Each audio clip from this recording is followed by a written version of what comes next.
presente assim, inesperado. É bom mesmo ter surpresa, eu gosto.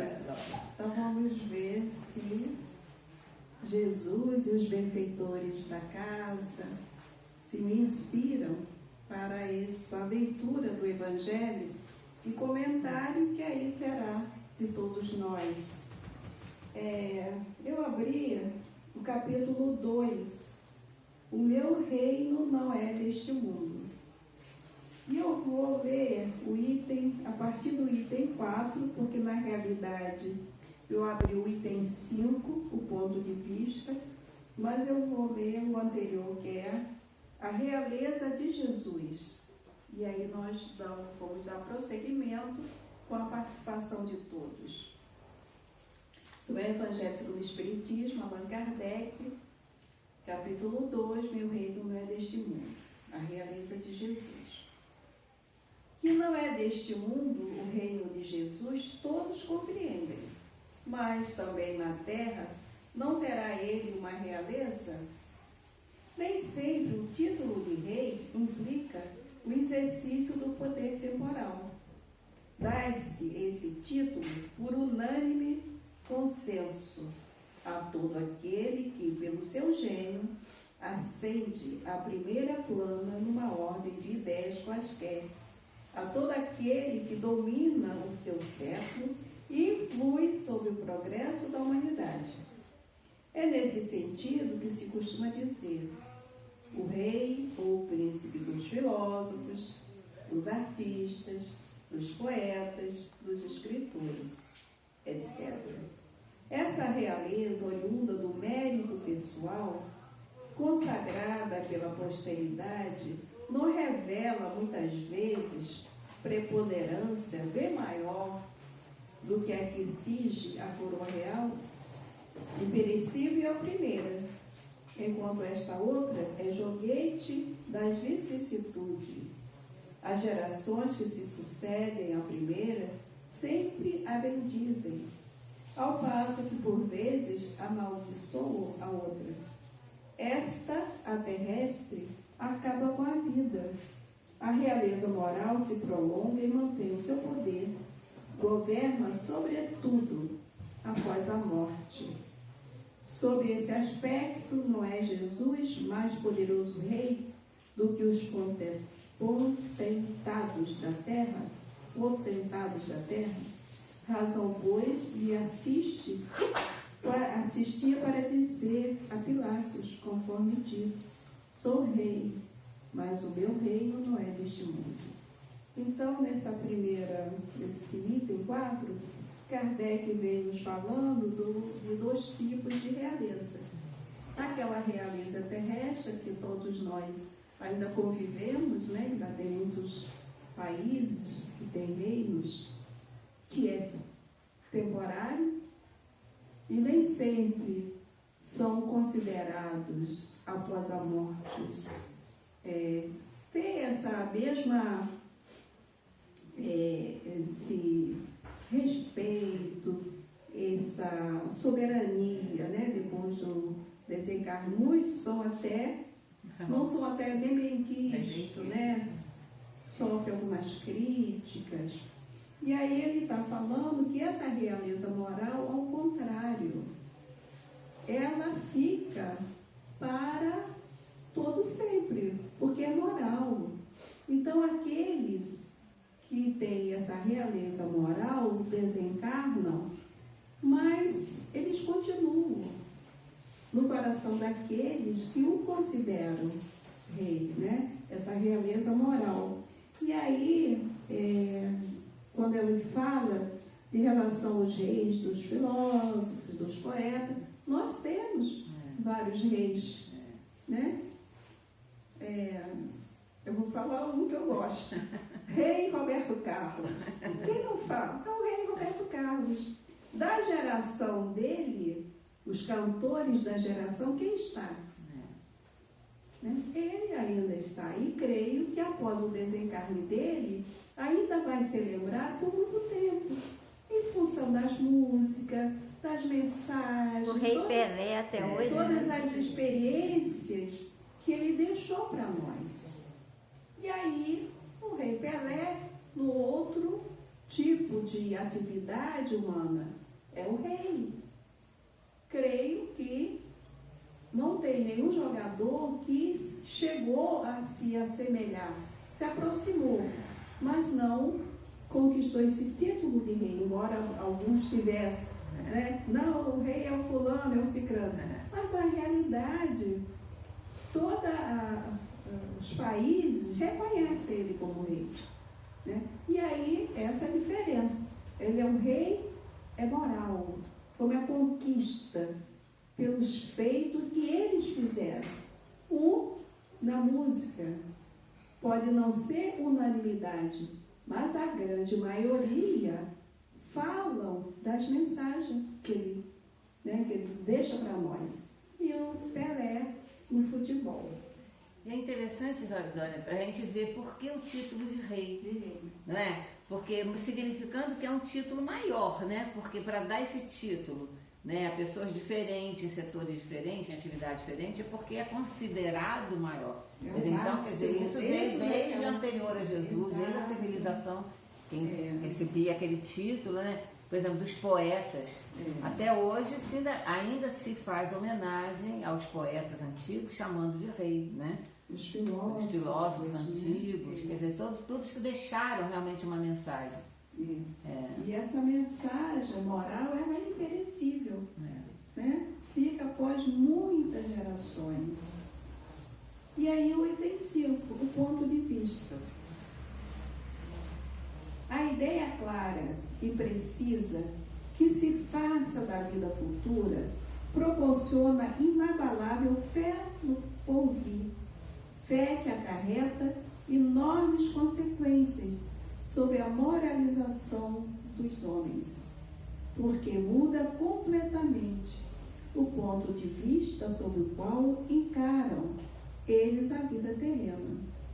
Para quem se coloca pelo pensamento na vida espiritual, que é indefinida, a vida corpórea se torna simples passagem, breve estada num país ingrato.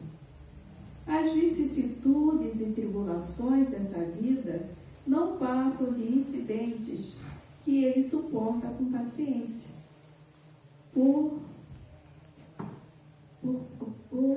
suporta com paciência, por sabê-las de curta duração, devendo seguir-se-lhes um estado mais ditoso.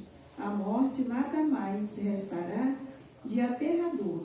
Deixa de ser a porta que se abre para o nada e torna-se o que dá para a libertação, pela qual entra o exilado numa mansão de bem-aventurança e de paz, sabendo temporária e não definitiva a sua estada no lugar onde se encontra, menos atenção presta às preocupações da vida, resultando-lhe daí uma calma de espírito que tira àquela muito do seu amargor.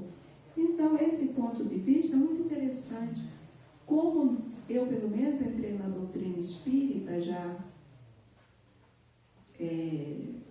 eu vim de uma outra religião, e o meu ponto de vista era totalmente diferente, porque eu desconhecia essa vida futura. Então, na medida que nós vamos tomando essa consciência que nós somos espíritos imortais, que nós temos uma vida única, mas temos muitas existências. Então, quando a gente começa a perceber, eu sou um espírito imortal, eu tenho uma vida única, mas para que eu possa vir a ser um espírito perfeito, um espírito feliz, porque é o final de todos nós, é a nossa destinação. Então eu começo a entender, né, que em essa vida única eu vou ter várias existências para aprender, para me aprimorar, para vencer os débitos que equivocadamente eu contraí em vidas e existências passadas, em vidas passadas, né? Então, o que me acontece hoje diferente do que se eu continuasse aquele olhar de uma vida única. Morreu, acabou. Então, as vicissitudes que eu estou vivendo hoje, às vezes, passam até a não serem compreendidas. Né? Ué, por que eu sofro tanto? Por que eu olho Taninha feliz, cheia de dinheiro, e eu que não tenho nada disso? Então, Deus não é bom. Deus esqueceu de mim. Mas, na realidade, a gente, com o conhecimento da doutrina espírita, e que é um conhecimento que é dentro de uma lógica, não dá para se questionar o conhecimento que a doutrina espírita nos traz, porque é lógico. E aí eu começo a perceber que Deus é realmente Pai de bondade, embora todas as religiões eu creio que afirmem: Deus é bom, Deus é bondade, Deus é justiça. Mas se eu não tenho esse olhar da vida futura, se eu não acredito na reencarnação, nas vidas sucessivas, fica difícil acreditar nessa bondade de Deus. Diante de tudo isso que acontece. Não é? Então, quantas vezes se vê sofrimentos imensos que alguns começam a beber. Ué, o que fez esse espíritozinho no início de uma encarnação sofrer tanto? Então, Deus não é bom. Se a vida começa com o nascimento dele, esse espírito na vida, né? Então, Deus não é bom. Mas se eu compreendo que esse bebê, que essa criança já viveu outras vidas, que de repente se comprometeu com algumas situações, ou que esse bebê está reencarnando agora para completar o tempo dele, né? No mundo de expiações e provas, que ele veio a sofrer aquilo tudo para finalizar aquele tempo dele. Então, eu vejo que Deus é bom, porque Ele me dá a oportunidade para que eu possa resgatar, mas aprender, porque a gente, no resgate, ou no momento de sofrimento e dor, se nós compreendemos por que nós estamos passando aquela situação, a gente está aprendendo. Porque se eu consigo compreender, eu não vou repetir. Eu já sei o resultado. Então, eu não vou repetir aquele erro. Ou, pelo menos, tentar diminuir a frequência com que eu erro. Né? E ir espaçando, porque, como a gente sabe, o espírito, ele não dá salto. A evolução é lenta. Não é da noite para o dia que eu vou me tornar melhor do que eu era ontem.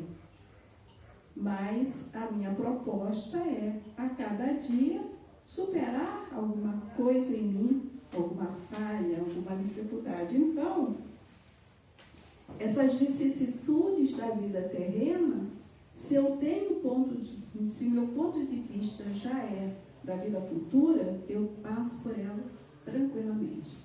E hoje nós estamos passando por uma grande tribulação, uma provação coletiva. Né? E aí, o que nós estamos aprendendo? Ela vem para nos ensinar. A gente sabe que todas as pessoas que morreram por causa do Covid, morreu o corpo, mas ele continua vivo. Né? O que nós estamos aprendendo com essa mudança toda que está ocorrendo no mundo? Ontem mesmo, conversando com uma pessoa, ela disse: Dorinha, eu fui no centro de Niterói, no centro do Rio, são tantas lojas fechadas, tantas lojas que não conseguiram passar por esse momento de pandemia. O que nós estamos aprendendo com isso? Então, é uma pandemia que veio para o mundo inteiro. Países ricos, países pobres, países medianos. Então, nos mostrando estamos todos no mesmo barco. Todos nós estamos unidos e precisamos nos ajudar. É a nível de países, a nível de nação, a nível de coletividade. Então, é isso aí. Então, as vicissitudes vêm para que nós possamos até testar a nossa fé, a nossa confiança. Será que eu confio mesmo? Eu falo, eu tenho fé. Mas será que eu confio mesmo? Será que no momento do teste eu não vacilo? Então são testes que tem que acontecer. Se nós somos alunos matriculados nessa grande escola que é o nosso planeta Terra, de vez em quando a gente tem que passar pelos testes para ver se nós estamos conseguindo aprender a lição ou não. Se a gente vai ter que repetir ou não a lição, né?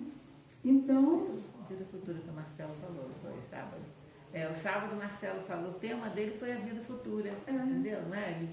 Foi interessante mesmo, né? Essa questão, essas colocações, né? As ideias diferentes. Isso. E aí, Kardec coloca aqui, a morte nada mais restará de aterradora. Deixa de ser a porta que se abre para o nada e torna-se a que dá para a libertação. Então, não vamos temer a morte. É evidente que o receiozinho, quando tiver se aproximamente. Por que a gente ainda vai ter esse receio? Porque é aquela coisa, será que eu fiz tudo que eu deveria fazer? A consciência não está zerada, né, Zerada. Eu tenho algumas folhinhas do meu livro que eu arranquei. E aí, lá no mundo espiritual, elas vão estar no livro. Aqui eu arranquei, não é lá. Né? Ela vai estar presente.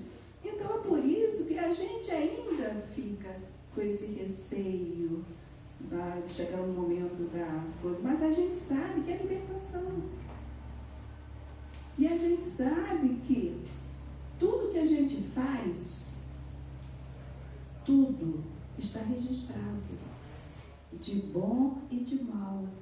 Tudo está registrado. E aí a gente lembra da caridade mínima. A terra está registrada. Se você está passando na rua, tem uma casca de banana na rua, da calçada. Se você tira aquela casca de banana, porque pode alguém vir atrás e não ver, você viu. Mas será que alguém vai ver? Um caco de vidro, e se você né? tira, está registrado. Um caco de vidro, qualquer coisa que possa prejudicar quem vem atrás. Se você tira, se você evita, é mínimo, não é? Aparentemente. Mas está lá registrado. Então, são essas pequeninas coisas que nós fazemos que ficam registradas e que quando chegar na hora, vai pesar na balança, né? A balança, daquele modelo antigo, tem dois pratos.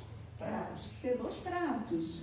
Então, vamos imaginar essa balança antiga com dois pratos. Então, cada vez que eu fizer algo pequenino, vai estar na balança do prato do lado positivo. Mas se eu faço algum erro, algum equívoco, aí vai entrar no outro lado, o prato da balança. Então, o que nós temos que procurar fazer, e eu já li isso em algumas orientações, nós não temos que nos preocupar com o prato da balança dos nossos erros. Eu não vou me preocupar com ela. Eu tenho que me preocupar com esse prato da balança dos acertos. Aqui que eu tenho que investir. Aqui que eu tenho que investir. Eu não tenho que ficar preocupada, porque às vezes a pessoa se preocupa tanto com esse prato dos erros e esquece que eu tenho que me preocupar com esse aqui, né? Para poder ter um saldo positivo. É não ficar preso ao passado, é a questão de não ficar preso ao passado. Exatamente. Quer dizer, os erros existem, mas é justamente para nos alertar né? Para a gente não esquecer do erro, para não Exato. repeti-lo, né? De Exato. novo. Exato. Eles são importantes nesse sentido, né? Isso.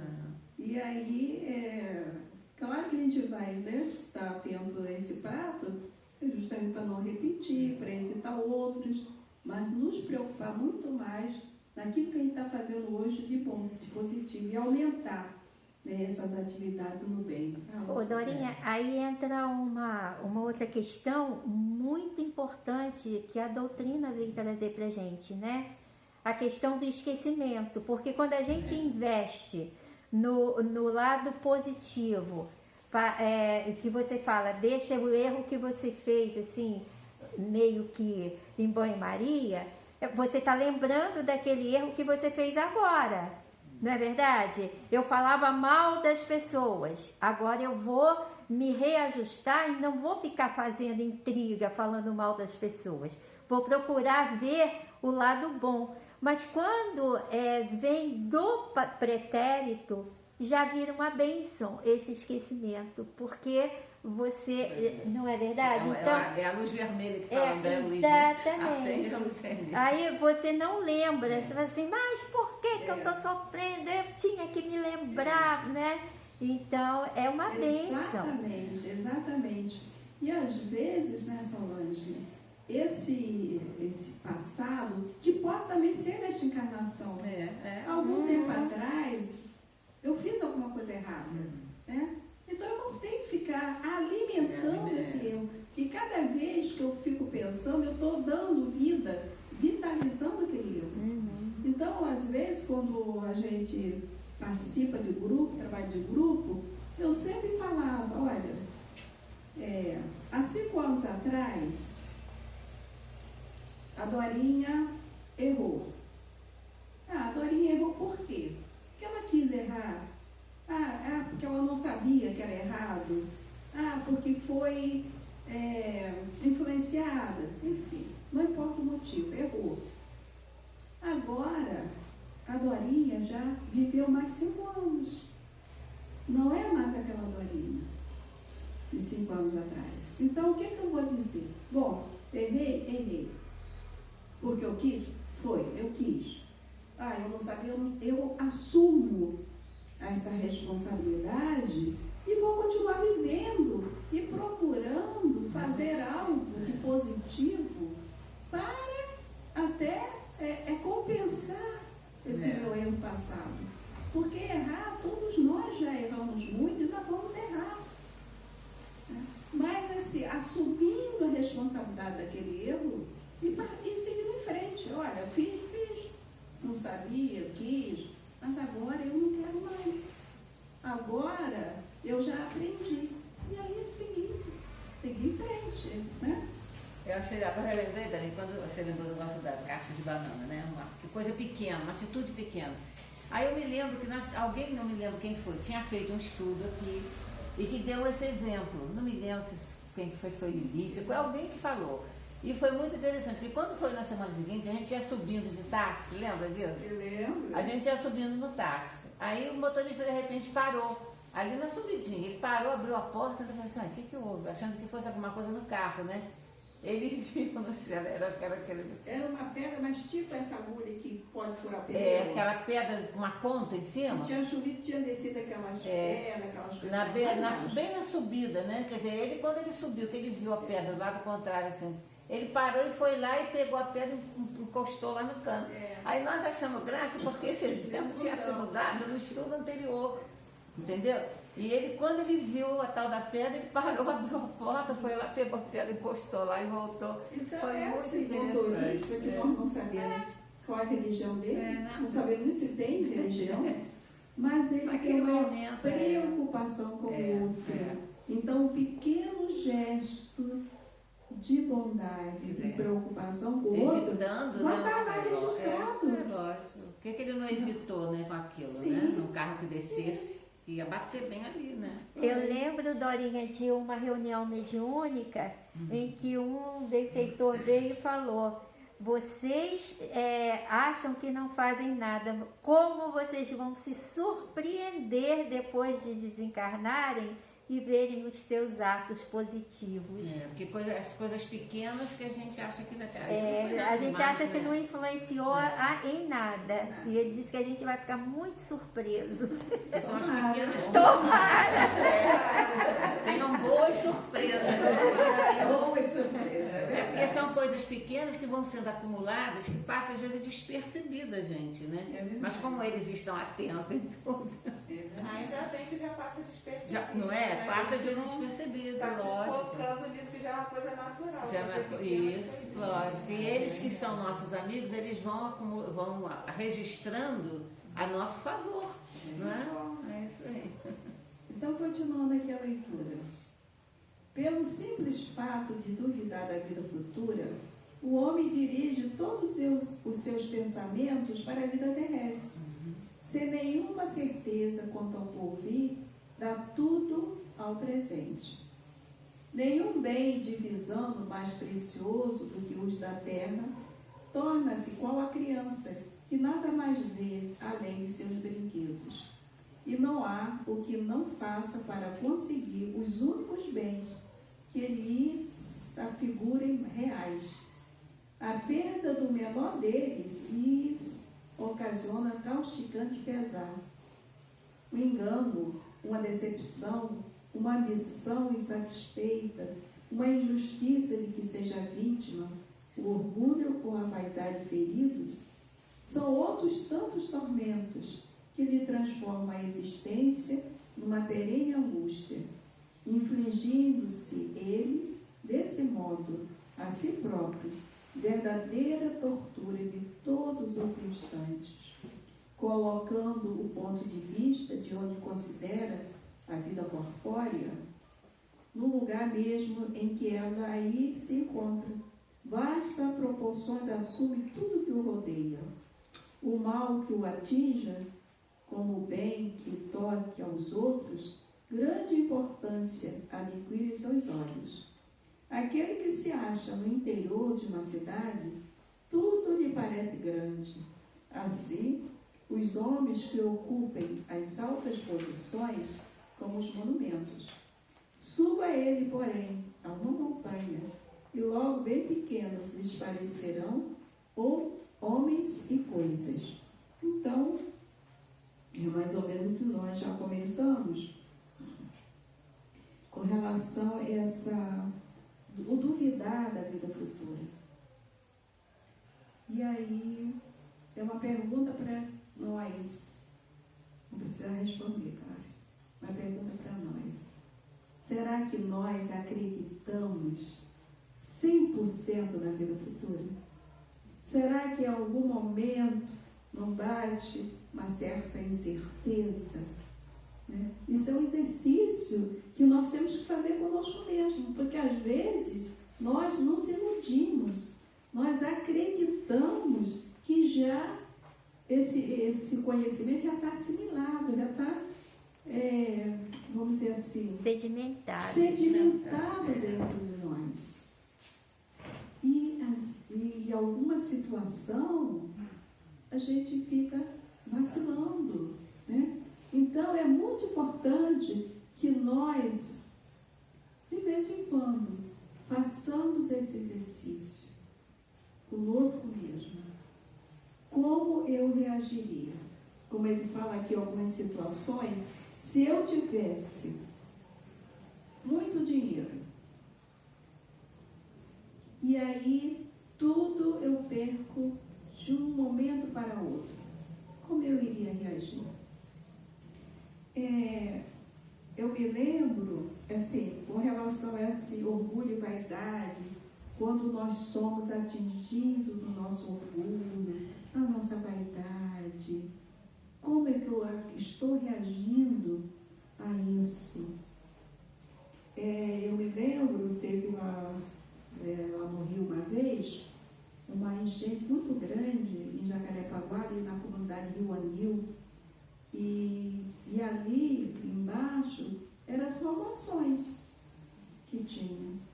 E desceu parte do morro e uma das mansões foi totalmente soterrada. Piscina, tudo. E o dono a casa não suportou, se suicidou. Né? Então, essa perda material foi muito forte para ele. E provavelmente ele não tinha essa visão de vida futura. Né?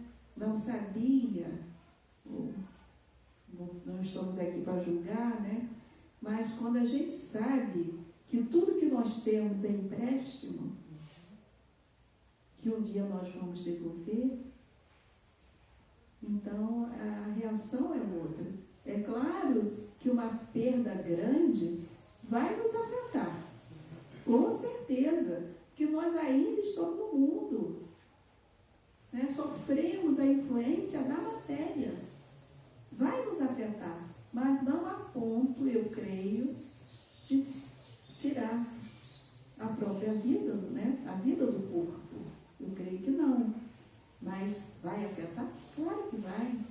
Sermos envolvidos numa mentira, né? Sermos acusados de algo que nós não estamos comprometidos, né? Uma coisa que vem a público, né? Sermos acusados publicamente de algo que nós não fizemos, é difícil passar, mas é segurar nessa fé e nessa certeza que não há injustiça. Não há injustiça. Se eu estou passando por isso, é porque em algum momento eu me comprometi perante a lei de Deus. E chegou o momento de eu ter que ressarcir essa lei. Porque Deus não castiga, né? A lei é que nos cobra. Eu infringi a lei.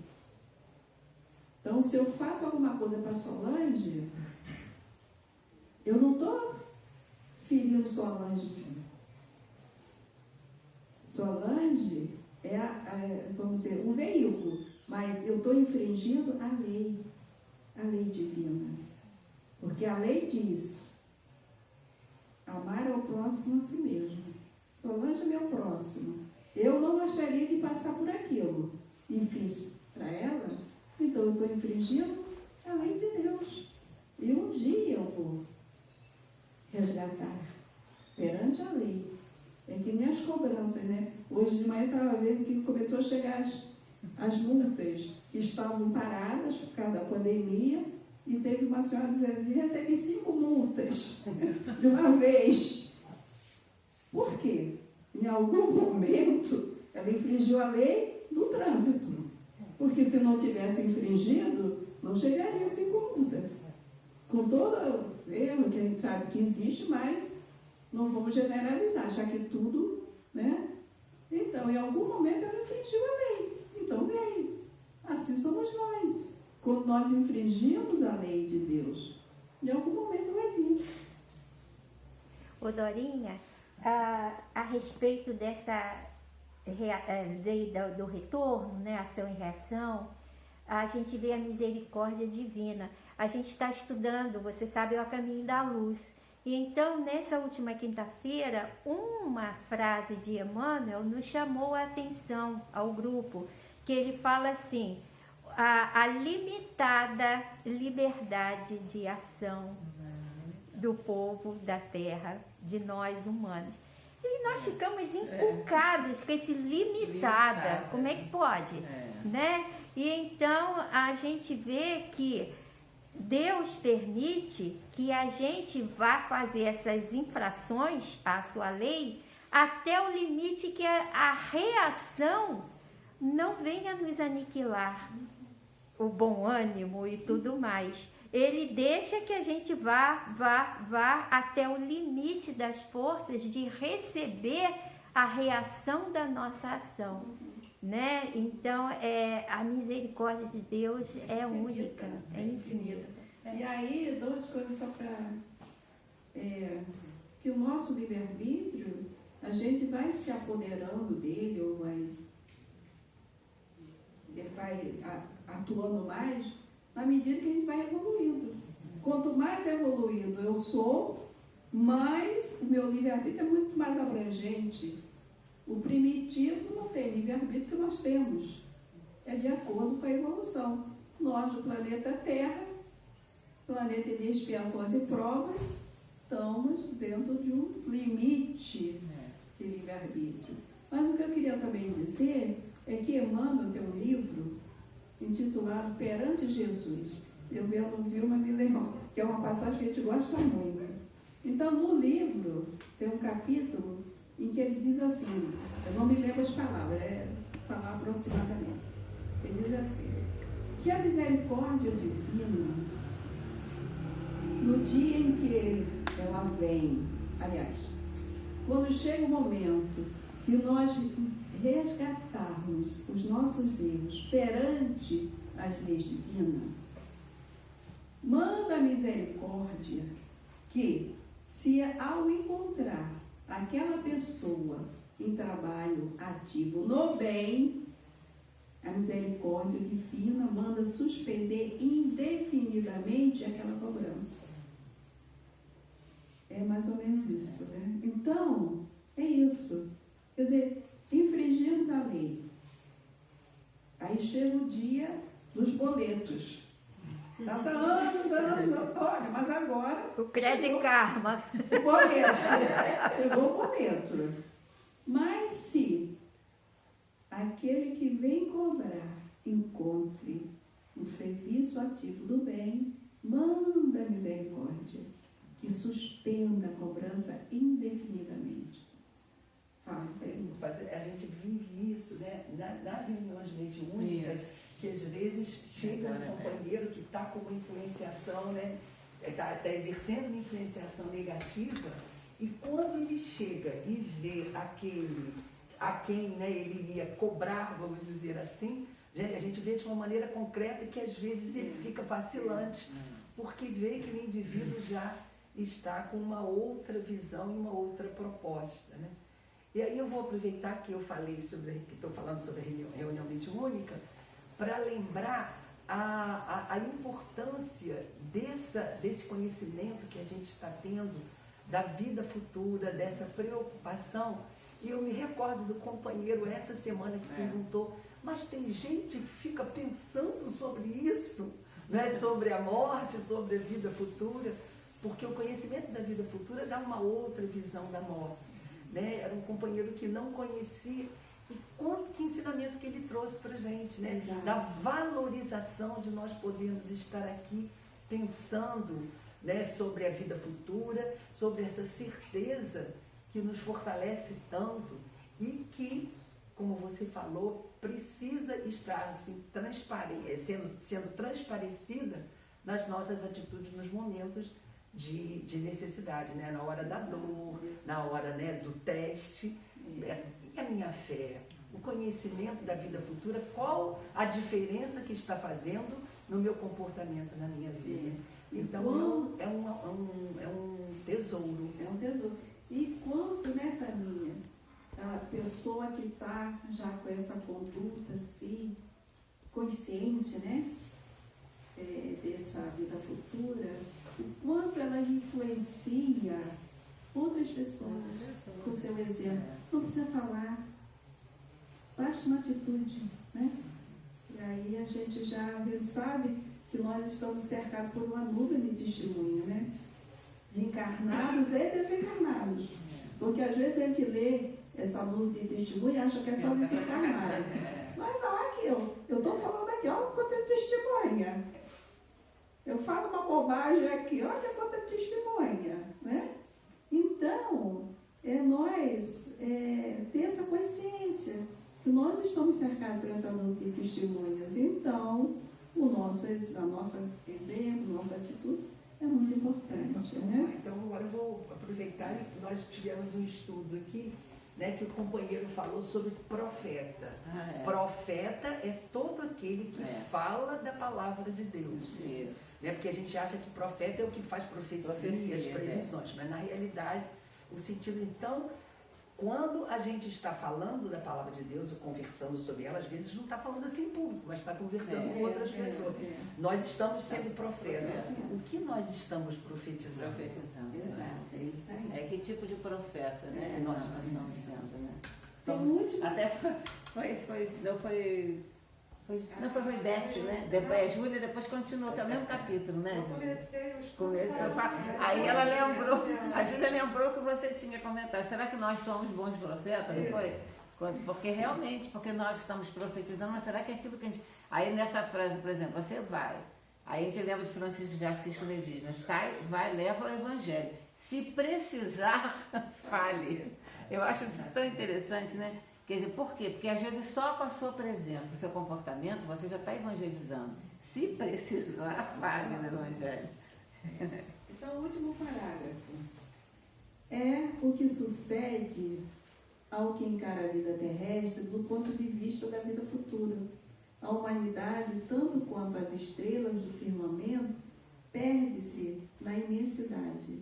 Percebe então que grandes e pequenos estão confundidos, como formigas sobre um montículo de terra, que proletários e potentados são da mesma estatura. E lamenta que essas criaturas efêmeras e tantas canseiras se entreguem para conquistar um lugar que tão pouco as elevará, e que por tão pouco tempo conservarão.